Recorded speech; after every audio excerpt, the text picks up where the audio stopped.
प्रिय मित्र, जय मसीह की। आशा करता हूं कि आप स्वस्थ हैं और मस्त हैं और प्रभु के कार्य में व्यस्त हैं। आइए हम उत्पत्ति की किताब उसके 37वें अध्याय को पढ़ते हैं। और प्रियो, यहाँ पर हम 13 पद को देखते हैं। तमार को समाचार मिला है कि उसका ससुर तिम्नात को जा रहा है।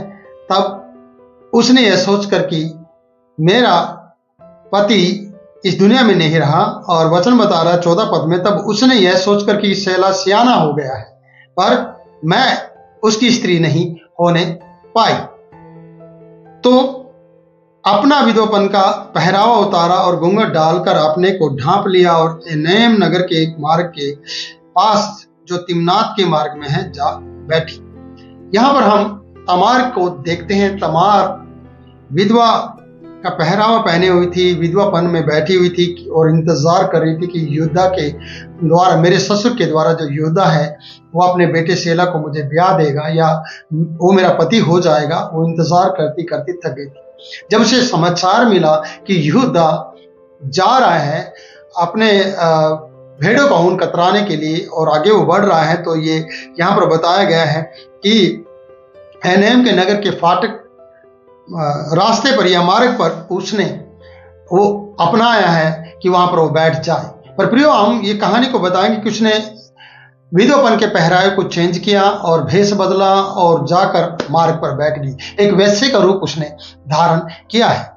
मैं पहले वीडियो मैंने बताया और अभी मैं फिर से कहना चाहता हूं कि अपना हक मांगने के लिए आपको सही मार्ग अपनाना चाहिए। पर तमार ने सही मार्ग को, सही रास्ते को नहीं अपनाया है। यहाँ पर क्या रास्ता अपनाया गया है, क्योंकि इसके अंदर एक बदले की भावना आ गई है और इसने दूसरे तरीके से बदल लेने की कोशिश की गई है अपने ससुर से कि उसका पुत्र से शेला सियाना हो गया है लेकिन मुझे दिया नहीं गया है, इस कारण से मैं बदला लूं और मैं जाऊं। उसने विधवापन का पहरावा उतार दिया है और एक वैश्य का पहरावा पहन लिया है और एनैम नगर के मार्ग पर जाकर वहां पर वो बैठ गई है। और ये अच्छी तरह जानती है कि अब मेरा ससुर बिना पत्नी के है और वो जब मुझे बैठा देखेगा तो मुझसे बात करेगा। तो प्रियो, क्या एक बहू को अपना हक मांगना चाहिए, पर इस तरीके से ससुर के साथ गलत करे जो ससुर को पता ना हो ये बात, तो यहाँ पर यह कहानी एक किस्म से अजीब तरीके से लगती है और इस कहानी को पढ़ते हुए डर भी आता है। इस कहानी को पढ़ते समय ऐसा लगता है कि ये कहानी बाइबल में क्यों लिखी गई है। तो प्रियो, यहाँ हमें इस बात से अंदाजा लगाना है कि कभी भी अपने हक को मांगने के लिए गलत कदम ना उठाया जाए और कभी भी इस तरीके से काम ना किया जाए कि एक बेटी जो बहू है, बेटी का रूप लेती है या बेटी की तरह होती है, जो बेटे की बहू है, वो ससुर के साथ अगर ऐसा काम करे, जैसे कि हम कनानी लोगों के अंदर देखा करते हैं कि परमेश्वर खुद चाहता था कि ये रीति रिवाजों में और ऐसे तरीके के कार्य ना करें कि बहू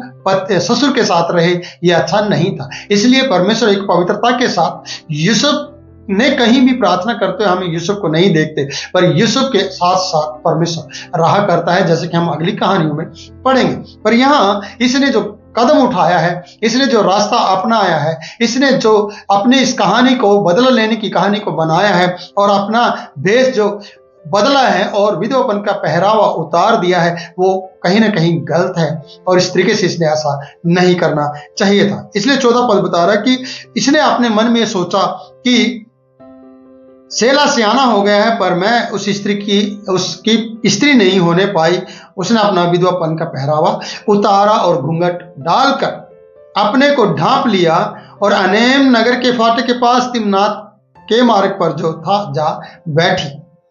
ये सही नहीं था और फिर से मैं कहूंगा ऐसा नहीं करना था, लेकिन इसने किया क्योंकि हो सकता है कई सालों से वो सियाना भी हो गया, सब कुछ हो गया, इसके ससुर ने इसकी याद नहीं की और ससुर ऑलरेडी डरा हुआ था कि कहीं मेरा पुत्र शेला भी ना मर जाए, क्योंकि ओनान एर मारा गया था, ओनान मार दिया गया था परमेश्वर के द्वारा, और ये ना मर जाए। इसलिए वो सेल्फिश बन गया था, वो अपना सोच रहा था और बहू के बारे में नहीं सोच रहा। लेकिन समाज के लोगों ने, गांव के लोगों ने तमार को कहा कि तेरा ससुर आ रहा है और मार्ग से होकर जा रहा है आगे को, इसलिए इसने अपना बदला लेने के लिए इस रास्ते को अपनाया और आगे बढ़ते हैं। लिखा है 15 पद बता रहा है, जब योद्धा ने उसे देखा और उसने उसको वैसा समझा क्योंकि वह अपना मुंह ढांपे हुई थी, उसने उसे वैसा समझा और वो छुपी हुई थी, क्योंकि विधवापन का पहरावा पहने हुए नहीं थी। वो डायरेक्ट भी अपने ससुर के पास जा सकती थी और मिल सकती थी, और कुछ लोगों के साथ वो जा सकती थी और अपने अधिकार को, अपने हक को वो मांग सकती थी। लेकिन उसने ऐसा नहीं किया, पर उसने वैश्य का रूप धारण किया है। और यहूदा ने जब देखा, क्योंकि ऑलरेडी उसकी पत्नी नहीं थी, ऑलरेडी वो इस तरीके की गलती करने जा रहा था और वो इस तरीके से अपनी प्यास को या अपनी भूख को मिटाना चाह रहा था, और ये कहीं ना कहीं परमेश्वर के लोगों को शोभा नहीं देता है। इसलिए यहूदा के लिए कदम उठाना ठीक नहीं था, पर इसने इस कदम को उठाया क्योंकि ये कनानियों के साथ रह रहा था। ये ऐसे लोगों के बीच में संगति थी प्रियो, जो वो लोग किया करते थे, और वैसा ही यहूदा भी कर रहा था। तो यहाँ हम उन चीजों को देखते कि जहां पर परमेश्वर का भय नहीं है, जहां पर परमेश्वर की आज्ञा को पूरा नहीं किया जा रहा है, जहां पर अपनी मनमानी और अपनी भूख को, भोग विलास की जो भूख है उसको मिटाने की कोशिश की जा रही है, और ये भूख मिटाने के चक्कर में वो क्या कर जाएगा इसको इसका अंदाजा नहीं है। इसलिए 15 पद हमें बता रहा कि यहूदा ने उसे देखा और वैसा समझकर उसके पास गया, क्योंकि उसने मुंह को ढांपा था।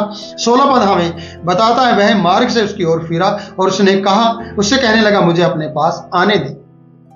और क्योंकि उसे मालूम ना था कि वो उसकी बहू है, वो अनजाने में था। पर यह कदम भी गलत है। कभी भी आप अपने जीवन में इस तरीके के कदम ना उठाए, इसलिए मैं बार बार बोल रहा हूं कि ये सब करना ठीक नहीं है। पर बाइबल पवित्र है, बाइबल में ये सब बातें इसलिए लिखी गई कि इन कहानियों से हम अपने जीवन में बहुत सी बातें सीख सकते हैं कि परमेश्वर की नजर आपके ऊपर, आपके परिवार, आपके बेटा बेटी और आपके जीवन के ऊपर हमेशा बनी रहती है। उसकी नजर से आप कभी भी छुप नहीं सकते हैं। कई बार हम छुपने की कोशिश करते हैं, पर यहां पर यहूदा ने जो गलतियां पहले भी की हैं और उन गलतियों को हम देखते हैं, यहाँ पर इसने जो ऐसा कदम उठाने जा रहा है, उसने अपने पास उसे आने के लिए या अपने आप को कहा कि मैं तेरे पास आ सकता हूं क्या, उसने पूछा है। और लिखा है कि क्योंकि उसे नहीं पता था, उसने कहा यदि मैं तुझे अपने पास आने दूं, उसकी बहू ने कहा जो वैश्य का भेष धारण की हुई थी, आने दूं, यदि मैं तुझे अपने पास आने दूं तू मुझे क्या देगा, बदले में मुझे इसका क्या देगा। उसने कहा मैं अपनी बकरियों में से एक बकरी का बच्चा तुझे दे दूंगा। और बकरियां आगे निकल चुकी थी, वो अकेले में ये काम करने जा रहा था। उसके दादाचियां शायद बकरियों को लेकर आगे निकल गए थे और उसने भोग विलास की अभिलाषा करते हुए या लालसा करते हुए उसकी ओर जाने के लिए इसने कोशिश की, उससे बातचीत की। उसने भी कहा तू मुझे क्या देगा, बदले में क्या देगा। ये तो पुत्र चाहते थे, लेकिन इसने यहूदा ने इसके साथ धोखा किया था, पुत्र तो दिया ही नहीं जो शेला नाम का था।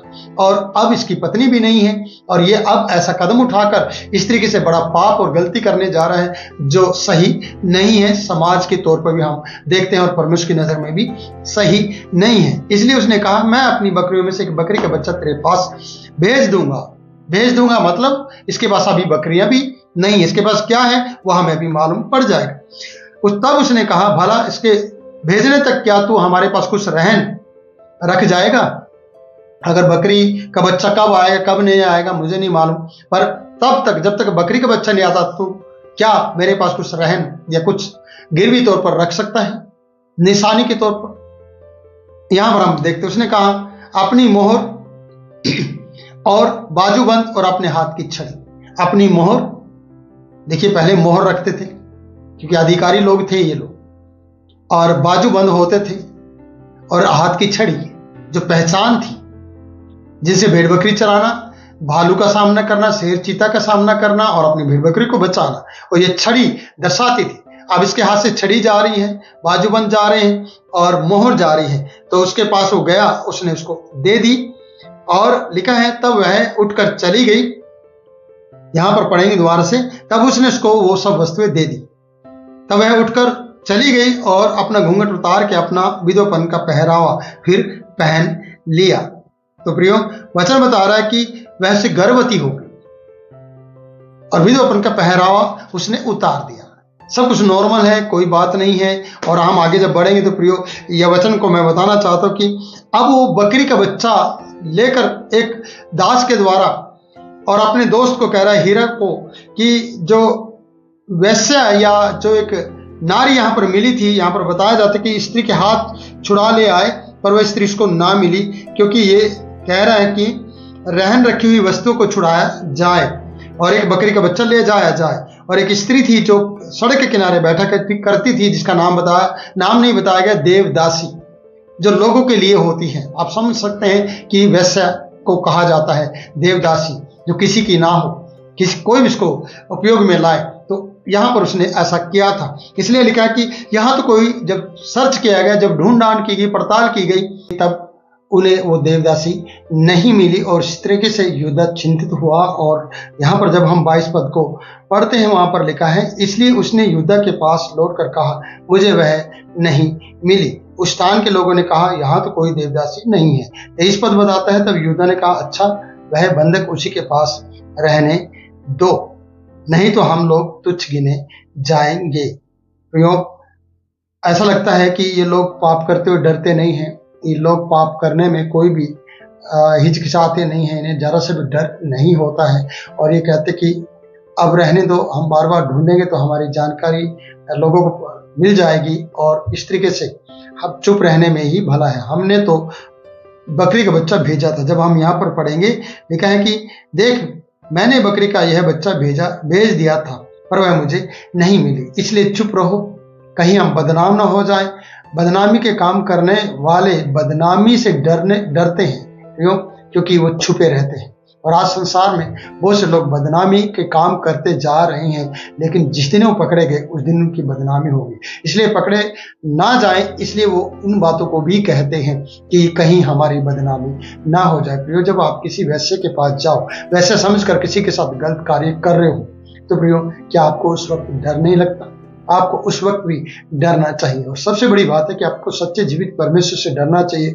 आज मसीह समाज वाले लोगों से मैं कहना चाहता हूँ कि प्रियो, आपके साथ सदैव प्रभु यीशु मसीह आपके संग रहता है, वो अंग संग आपके साथ चलता है। तो फिर भी अगर आप पाप कर रहे हैं तो परमेश्वर आपको देख रहा है, और उसका प्रतिफल आपको मिलेगा, और उसका दंड भी मिलेगा। तो इसलिए सावधान रहें कि आप अपनी बदनामी से तो डरते हैं, लेकिन बदनामी वाले कार्य आप जरूर करते हैं। पर प्रियो, इन कामों को छोड़ दे तो आपकी बदनामी नहीं होगी। अगर आप सच्चे हैं, अगर आपकी कोई बदनामी भी करता है, तब भी सर्वशक्तिमान परमेश्वर आपको चट्टान पर बिठाकर अपने नाम को आपके द्वारा ऊंचा करेगा, और एक लोगों के मुख से कहलाएगा कि ये सही है, ये गलत नहीं है। इसलिए युद्ध इस डर के मारे कि ज्यादा सर्च ना किया जाए। सर्च किया तो है, पर वो नहीं मिली, और अपने आप को ही ये कहने लगा है कि हमने तो बकरी का बच्चा भेजा था। इसलिए तुम चुप रहो और शांत रहो, कहीं हम तुच्छ ना गिने जाए। प्रियो, तुच्छ वाले काम करें और फिर इस बदनामी से डरें, ये हमें शोभा नहीं देता है। और युद्ध इस प्रकार से कह रहा है। और प्रियो, ये कहानी हम यहीं पर मैं समाप्त करना चाहूंगा कि आप इस वीडियो को लाइक करें, शेयर करें, हमारे चैनल को सब्सक्राइब करें। इसलिए मैं चाहूंगा कि आप लोग प्रार्थना का जीवन जिए, और कभी भी युद्ध ने जो कदम उठाया, ऐसा कदम आप ना उठाएं। इससे हमें ये शिक्षा मिलती है कि हम अपने परमेश्वर का डर माने, और उसकी आंखें धर्मियों पर सदा लगी रहती हैं। इस बात का ध्यान रखें और परमेश्वर से प्रार्थना करें, और अपने जीवन साथी के साथ आनंद से रहें। और अगर आप जवान हैं तो अपने परमेश्वर से प्रार्थना करें, वो आपके लिए एक अच्छा जीवन साथी जरूर देगा।